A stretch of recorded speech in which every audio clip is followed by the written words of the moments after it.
Hello, everybody. My name is Maria Elise, and I wrote The Realm of Unity.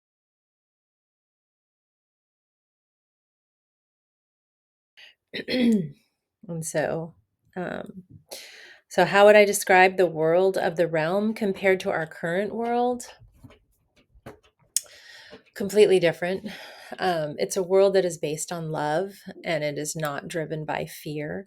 And so, if people really, really recognized how so many factors are driven by fear, it would literally shake you from the core, which it did for me too, when we realize how much of our lives are driven by fear. um, most things that we do are done out of fear. Greed essentially is fear of lack, right? We're so afraid of not having enough, and so we gather, and we don't want to share.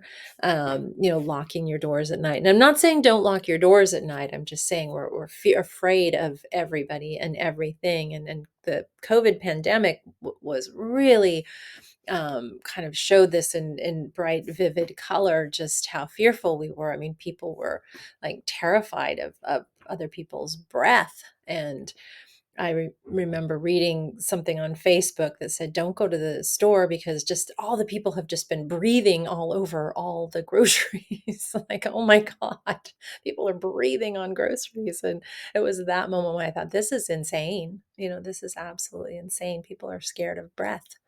And we've been breathing on each other for time immemorial, and all of a sudden now breathing is terrifying. It just didn't make any sense to me. I mean, the fear factor was just amped up exponentially, and so it really um, showed us in vivid color what it's like to live in fear, standing so far away from each other and, running off and getting experimental injections because we're told that it's perfectly safe and fine. Um, I'm going to get around to your question. What is the world of realm? What is the world of the realm of unity? How is it different? So, essentially, I just imagined how we would live if we didn't have any fear. Like if nobody was carrying fear around, or at least if you did have fear, it didn't make your decisions for you. And so it's not that your fear is necessarily completely gone, but it does not um, rule your decisions, your decision making. And also judgments, which is just another form of fear. When we're fearful, we're also judgmental. And so um, in the realm of unity, we're completely guided by love.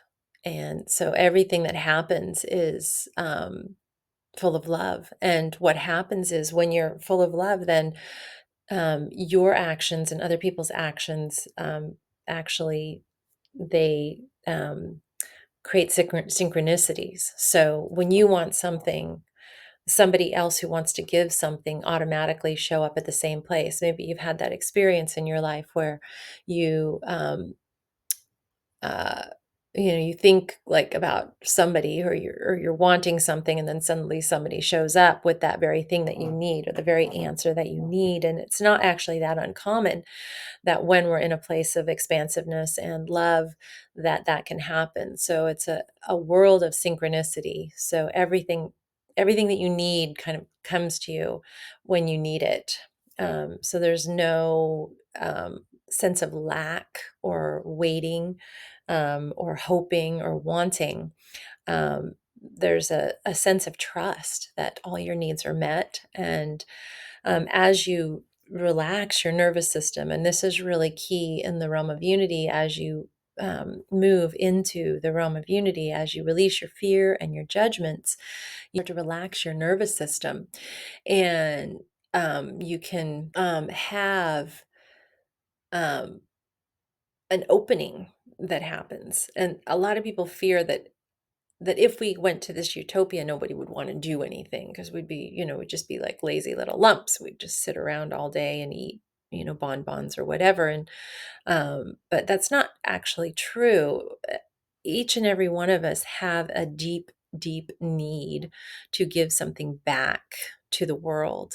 And so, in the realm of unity, as everyone's nervous systems calm down, that deep need to contribute to the world bubbles up.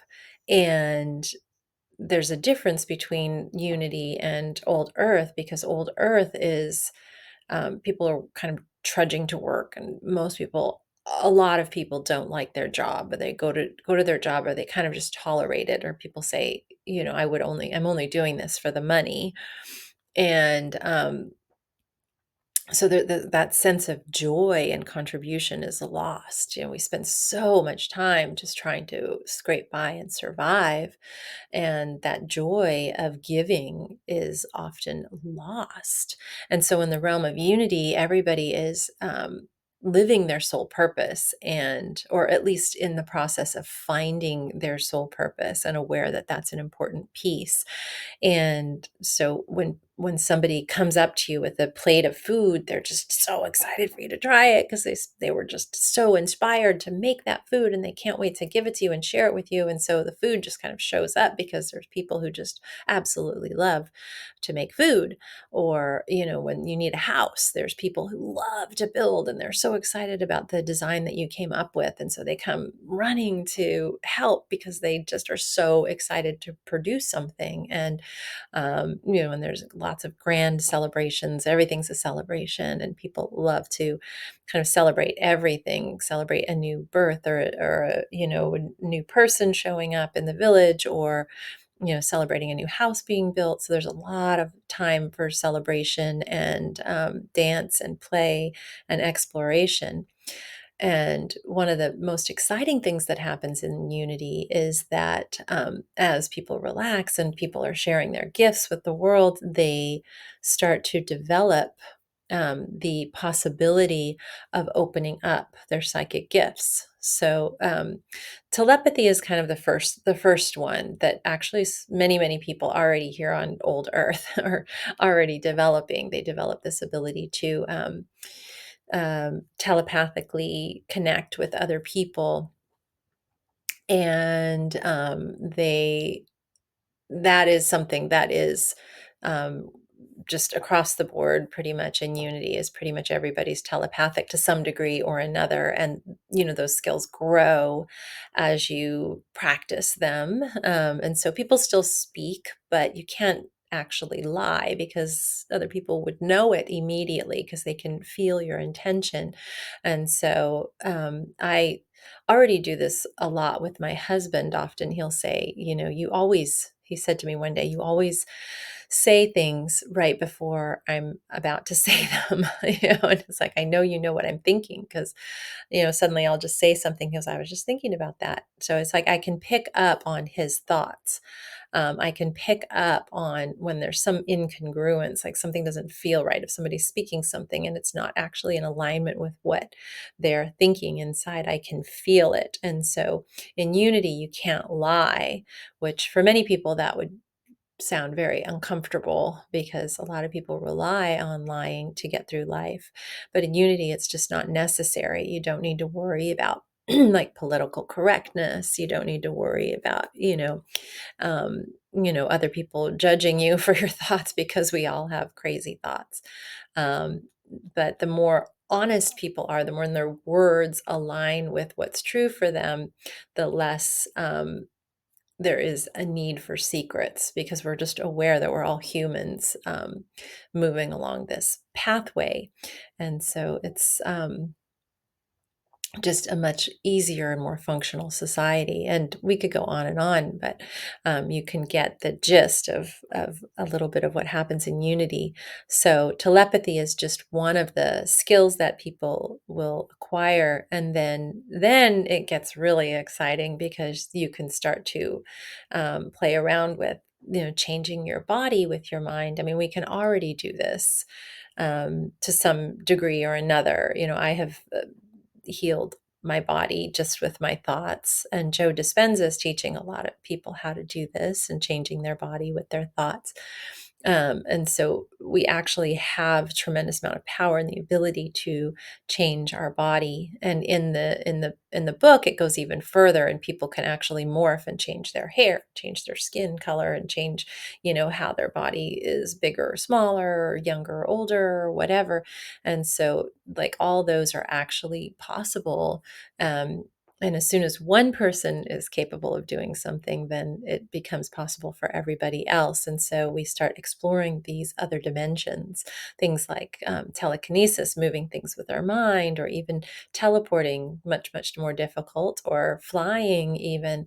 So, and it just sky's the limit. I mean, anything is possible. And so we just start to explore the realm of infinite possibility. So when you get to unity, it's not the end, it's actually the beginning. And this huge, amazing kind of world of possibility suddenly opens.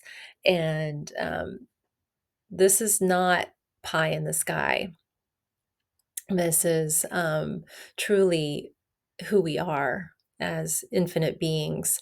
We have forgotten who we are. We have been living as if we are not infinite beings. And it has been reinforced constantly by, advertising and media and movies and even religion, have kind of made us believe that we're these small little fear boxes. This is all we are, but it just isn't true. I mean, we are these absolute infinite beings who are capable of anything, and on some level we chose to come here and experience limitation. And now we are more and more understanding that we are so much more than that, and that we are here to rediscover the truth of who we are. And I wish you all so much love.